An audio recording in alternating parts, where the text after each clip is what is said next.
Se você me perguntar, pastor, como que eu faço para conseguir ler a Bíblia inteira? Primeiro você tem que querer, você tem que falar o seguinte: olha, eu quero muito conseguir ler a Bíblia inteira. Pronto, é o primeiro passo.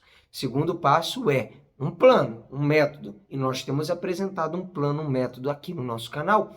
Essa Bíblia, a Bíblia 365 de Noite da SBB, ela tem um plano, já tudo organizadinho, aonde se consiste em nós lermos trechos da Bíblia e esses trechos vão se completar numa leitura inteira da Palavra de Deus. Bem, querendo e com um plano, você deve perseverar. Tirar um pouquinho, alguns minutos do seu dia para ler a Bíblia conosco. Deixe a gente te ajudar. Aqui, pastor Everton Ferreira, e nós vamos segurar nas suas mãos nesse lindo processo de leitura bíblica. Você que está chegando novo, segue daqui para frente as leituras que já passaram, você vai atualizando aos poucos na nossa playlist que temos aqui no nosso canal, Leitura Anual Bíblica. E você que já está com a gente, vamos para cima. Vamos à leitura de hoje. Dia 174, nós vamos ler 2 Samuel 18, Isaías 7 e 8 e 1 João 3. 2 Samuel 18. A morte de Absalão. Davi contou os soldados que tinha consigo e pôs sobre eles capitães de 1000 e capitães de 100. Então Davi enviou o povo, uma terça parte sob o comando de Joabe, outra sob o comando de Abissai, filho de Zeruia, irmão de Joabe, e a outra sob o comando de Itai, o geteu. E o rei disse ao povo: eu também irei com você. Mas eles disseram: o Senhor não deveria ir, porque se formos obrigados a fugir, não se importarão conosco, nem ainda que metade de nós morra, mas o Senhor vale por 10.000 de nós. Será melhor que da cidade o Senhor nos preste socorro. Davi respondeu: o que vocês acharem melhor, isso farei. O rei se pôs ao lado do portão da cidade e todo o povo saiu a centenas e a milhares. E o rei deu ordem a Joabe, a Abissai e a Itai, dizendo: por amor de mim, tratem com brandura o jovem Absalão. Todo o povo ouviu quando o rei dava a ordem a todos os capitães a respeito de Absalão. Assim o povo saiu do campo a encontrar-se com Israel, e a batalha teve lugar na floresta de Efraim. Ali o povo de Israel foi batido diante dos servos de Davi, e naquele mesmo dia houve ali grande derrota, com a perda de 20.000 homens. A batalha se estendeu por toda aquela região, e naquele dia a floresta consumiu mais gente do que a espada. Absalão, montado em sua mula, encontrou-se com os homens de Davi. Quando a mula passou debaixo dos ramos de um grande carvalho, a cabeça de Absalão ficou presa nos ramos. Ele ficou pendurado entre o céu e a terra, enquanto a mula que ele montava passou adiante. Um homem viu isso e foi dizer a Joabe: eu vi Absalão pendurado num carvalho. Então Joabe disse ao homem que lhe trouxe a notícia: o que? Você ouviu? E por que não o abateu ali mesmo, derrubando-o por terra? Eu teria dado a você 10 moedas de prata e um cinto. Mas o homem disse a Joabe: ainda que me pusessem nas mãos 1000 moedas de prata, não estenderia a mão contra o filho do rei, pois ouvimos muito bem que o rei deu uma ordem ao Senhor, a Abissai e a Itai, dizendo: poupem o jovem Absalão.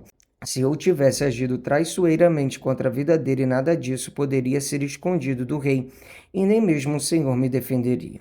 Então Joabe disse: não vou perder mais tempo com você. Joabe pegou 3 dardos e com eles transpassou o coração de Absalão, enquanto ele ainda estava vivo, pendurado no carvalho. 10 jovens que levaram as armas de Joabe cercaram Absalão e acabaram de matá-lo. Então Joabe tocou a trombeta e o povo voltou a perseguir Israel, porque Joabe deteve o povo. Levaram Absalão e o jogaram numa grande cova na floresta, e levantaram sobre ele um enorme monte de pedras, e todo Israel fugiu, cada um para sua casa. Ora, quando ainda vivia, Absalão tinha levantado para si uma coluna que está no Vale do Rei, porque dizia: não tenho nenhum filho para conservar a memória do meu nome, e deu o seu próprio nome à coluna, que até hoje se chama um monumento de Absalão. Davi chora a morte de Absalão. Então Ahimaás, filho de Zadok, disse a Joabe: deixe que eu vá correndo dar ao rei a notícia de que o Senhor Deus já o livrou das mãos de seus inimigos. Mas Joabe lhe disse: Hoje você não será o portador de boas notícias. Você poderá fazer isso outro dia, mas hoje não, porque está morto o filho do rei. Então Joabe disse a um etíope: vá e diga ao rei o que você viu. Ele inclinou-se diante de Joabe e saiu correndo, porém Ahimaás, filho de Zadok, tornou a falar com Joabe: aconteça o que acontecer, deixe-me também correr atrás do etíope. Joabe perguntou: por que você quer correr, meu filho, se não terá recompensa pela notícia? Ahimaás respondeu: aconteça o que acontecer, vou correr. Então Joabe lhe disse: corra. Ahimaás correu pelo caminho da planície e passou o etíope. Davi estava sentado entre os dois portões da entrada da cidade. A sentinela subiu ao terraço do portão sobre a muralha e, levantando os olhos, viu que um homem vinha correndo sozinho. A sentinela gritou e avisou o rei. O rei disse: se vem sozinho, traz boas notícias. E vinha andando e chegando. Então a sentinela viu outro homem que corria e gritou para o porteiro: eis que vem outro homem correndo sozinho. Então o rei disse: também este traz boas notícias. A sentinela continuou: vejo o jeito de correr do primeiro, parece ser o jeito de correr de Ahimaás, filho de Zadok. Então o rei disse: este homem é de bem e trará boas notícias. Ahimaás gritou e disse ao rei: paz. Inclinou-se diante do rei com o rosto em terra e disse: bendito seja o Senhor seu Deus, que nos entregou os homens que levantaram a mão contra o rei meu senhor. Então o rei perguntou: vai bem o jovem Absalão? Ahimaás respondeu: vi um grande alvoroço quando Joabe enviou este seu servo, ó rei. Porém, não sei o que era. O rei disse: fique ali ao lado e espere. Ele ficou ao lado e esperou. Então o etíope chegou e disse: boas notícias para o rei, meu senhor. Hoje o Senhor Deus livrou o rei das mãos de todos os que se levantaram contra ele. Então o rei perguntou ao etíope: vai bem o jovem Absalão? O etíope respondeu: que aquilo que aconteceu com aquele jovem aconteça com os inimigos do rei, meu senhor, e todos os que levantam contra ele. Então o rei, profundamente comovido, subiu à sala que estava por cima do portão e chorou. E andando dizia: meu filho Absalão, meu filho Absalão, quem me dera que eu tivesse morrido em seu lugar. Ah, Absalão, meu filho, meu filho. Vamos ler agora Isaías capítulo 7, profecia contra Israel e Síria. Nos dias em que Acás, filho de Jotão, filho de Uzias, era rei de Judá, Rezim, rei da Síria, e Peca, filho de Remalias, rei de Israel, subiram a Jerusalém para lutar contra ela, mas não conseguiram conquistá-la. Quando informaram a casa de Davi que a Síria estava aliada com Efraim, o coração de Acás e o coração do seu povo ficaram agitados, como se agitam as árvores do bosque com o vento. Então o Senhor disse a Isaías: vá agora com o seu filho Sear-Jashub encontrar-se com Acás, que está na outra extremidade do aqueduto do tanque superior, junto ao caminho do campo do lavandeiro. Diga-lhe o seguinte: tenha cuidado e fique calmo. Não tenha medo nem fique desanimado por causa desses 2 tocos de lenha fumegante, por causa do furor da ira de Rezim e da Síria e do filho de Remalias, porque a Síria, Efraim e o filho de Remalias resolveram acabar com você, dizendo: vamos atacar e amedrontar o reino de Judá. Vamos conquistá-los para nós e fazer reinar no meio dele o filho de Tabeal. Assim diz o Senhor Deus: isso não tem nenhuma chance de acontecer, porque a capital da Síria é Damasco, e o cabeça de Damasco é Rezim, e dentro de 65 anos Efraim será destruído e deixará de ser povo.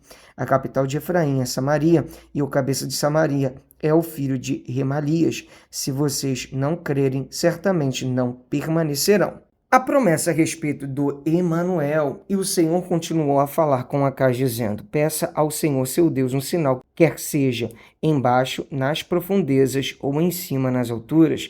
Acás, porém, disse: não pedirei nem tentarei o Senhor. Então Isaías disse: agora escute, ó casa de Davi, será que não basta vocês abusarem da paciência dos homens? Querem abusar também da paciência do meu Deus? Portanto, o Senhor mesmo lhes dará um sinal: eis que a virgem conceberá e dará à luz um filho, Ele chamará Emanuel. Ele comerá manteiga e mel quando souber desprezar o mal e escolher o bem.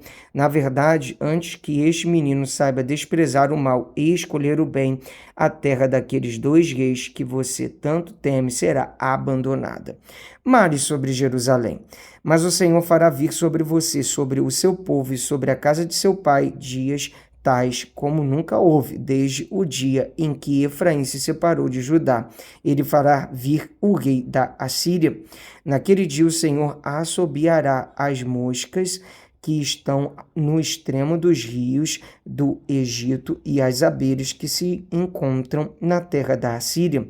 Elas virão e pousarão todas nos vales profundos, nas fendas das rochas, em todos os espinhos e em todas as pastagens. Naquele dia o Senhor o rapará com uma navalha alugada do outro lado do rio, a saber, por meio do rei da Assíria. Rapará a sua cabeça e os cabelos dos seus pés, e tirará também a sua barba. Naquele dia um homem manterá apenas uma vaca nova e 2 ovelhas, e será tal a abundância de leite que elas lhe darão, que comerá manteiga. Todo o restante que ficar no meio da terra comerá manteiga e mel. Também naquele dia todo lugar em que houver 1000 videiras no valor de 1000 moedas de prata será tomado por espinheiros e ervas daninhas, com flechas e arcos se entrará aí, porque os espinheiros e as ervas daninhas cobrirão toda a terra. Quanto a todos os montes onde se costuma cavar com enxadas, para ali você não irá com medo dos espinhos e das ervas daninhas. Eles servirão para pasto dos bois e para serem pisados pelas ovelhas. A invasão dos assírios, o Senhor me disse: pegue uma tabuleta grande e escreva nela de maneira inteligível: Maher Salal Ais-Bais. Como testemunhas fidedignas, chamei o sacerdote Urias e Zacarias, filho de Geberequias. Então tive relações com a profetisa. Ela ficou grávida e deu à luz um filho. E o Senhor me disse: ponha nele o nome de Maher Salal Ais-Bais, porque antes que o menino saiba dizer papai ou mamãe, as riquezas de Damasco e os despojos de Samaria serão levados ao rei da Assíria. O Senhor falou comigo de novo, dizendo: visto que este povo desprezou as águas de Siloé, que correm brandamente, e está se derretendo de medo diante de Rezim e do filho de Remalias, eis que o Senhor fará vir sobre eles as águas do Eufrates, fortes e impetuosas, isto é, o rei da Assíria com toda a sua glória. Essas águas encherão o leito dos rios e transbordarão por todas as suas ribanceiras, penetrarão em Judá, inundando-o, e passando por ele, chegarão até o pescoço. As suas asas estendidas cobrirão a largura de toda a sua terra, ó Emanuel. O Senhor é a nossa esperança. Fiquem furiosos, ó povos, e serão despedaçados. Deem ouvidos todos os países distantes. Preparem-se para a batalha, e vocês serão despedaçados. Sim, preparem-se para a batalha, e vocês serão despedaçados. Elaborem projetos, mas eles serão frustrados. Deem ordens, mas elas não serão cumpridas, porque Deus está conosco. Porque assim o Senhor me disse: tendo forte a mão sobre mim, e me advertiu que eu não andasse pelo caminho deste povo. Ele disse: não chamem conspiração a tudo o que este povo chama conspiração. Não temam aquilo que o povo teme, não fiquem apavorados. Ao Senhor dos Exércitos, a ele vocês devem santificar, e a ele que devem temer, é dele que devem ter pavor. Ele será um santuário para vocês, mas será pedra de tropeço e rocha de ofensa às 2 casas de Israel. Será laço e armadilha aos moradores de Jerusalém. Muitos deles tropeçarão, cairão e serão despedaçados, serão enlaçados e presos. Guarde bem o testemunho e cele a lei entre os meus discípulos. Esperarei no Senhor, que esconde o seu rosto na casa de Jacó.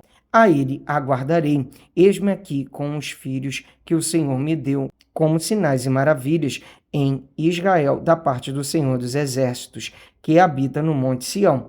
Quando disserem a vocês, consultem os médiuns e os adivinhos que sussurram e murmuram, será que um povo não deveria consultar o seu Deus? A favor dos vivos se consultarão os mortos, à lei e ao testemunho. Se eles não falarem segundo essa palavra, jamais verão a luz do alvorecer. Passarão pela terra duramente oprimidos e famintos, e quando tiverem fome, enfurecendo-se, amaldiçoarão o seu rei e o seu Deus. Olhando para cima, olharão para a terra, e eis aí angústia, escuridão e sombras de ansiedade, e serão lançados em densas trevas.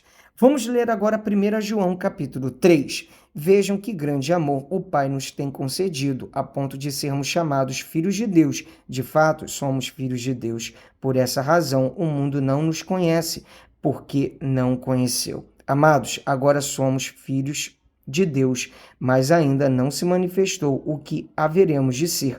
Sabemos que, quando ele se manifestar, seremos semelhantes a ele, porque haveremos de vê-lo como ele é. E todo o que tem essa esperança nele purifica a si mesmo, assim como ele é puro. Todo aquele que pratica o pecado também transgride a lei, porque o pecado é a transgressão da lei. E vocês sabem que ele se manifestou para tirar os pecados, e nele não existe pecado. Todo aquele que permanece nele não vive pecando. Todo aquele que vive pecando não o viu, nem o conheceu. Os filhos de Deus e os filhos do diabo. Filhinhos, não se deixem enganar por ninguém. Aquele que pratica a justiça é justo, assim como ele é justo. Aquele que pratica o pecado procede do diabo, porque o diabo vive pecando desde o princípio. Para isto se manifestou o Filho de Deus, para destruir as obras do diabo. Todo aquele que é nascido de Deus não vive na prática do pecado, porque nele permanece a semente divina. Esse não pode viver pecando, porque é nascido de Deus. Nisto são manifestos os filhos de Deus e os filhos do diabo. Todo aquele que não pratica a justiça não procede de Deus, e o mesmo vale para aquele que não ama o seu irmão. O amor aos irmãos, porque a mensagem que vocês ouviram desde o princípio é esta, que nos amemos uns aos outros, não sejamos como Caim, que era do maligno e matou o seu irmão. E por que o matou? Porque as suas obras eram más e as de seu irmão eram justas. Irmãos, não se admirem se o mundo odeia vocês. Nós sabemos que já passamos da morte para a vida, porque amamos os irmãos. Quem não ama permanece na morte. Todo aquele que odeia o seu irmão é assassino, e vocês sabem que todo assassino não tem a vida eterna permanente em si. Nisto conhecemos o amor que Cristo deu a sua vida por nós, portanto, também nós devemos dar a nossa vida pelos irmãos. Ora, se alguém possui recursos deste mundo e vê seu irmão passar necessidade, mas fecha o coração para essa pessoa, como pode permanecer nele o amor de Deus? Filhinhos, não amemos de palavra, nem de boca para fora, mas de fato e de verdade. E nisto conhecemos que somos da verdade, bem como diante dele tranquilizaremos o nosso coração. Pois se o nosso coração nos acusar, Deus é maior do que o nosso coração e conhece todas as coisas. Amados, se o coração não nos acusa, temos confiança diante de Deus, e aquilo que pedimos dele recebemos, porque guardamos os seus mandamentos e fazemos diante dele o que lhe é agradável. E o seu mandamento é este, que creiamos no nome de seu Filho, Jesus Cristo, e nos amemos uns aos outros, segundo o mandamento que nos ordenou. Quem guarda os seus mandamentos permanece em Deus, e Deus permanece nele, e nisto conhecemos que ele permanece em nós, pelo Espírito que nos deu. Graças a Deus, mais um dia de leitura bíblica concluída. Vamos avançando de passo em passo de fé e fé. Te espero aqui amanhã. Um abraço. Pra cima!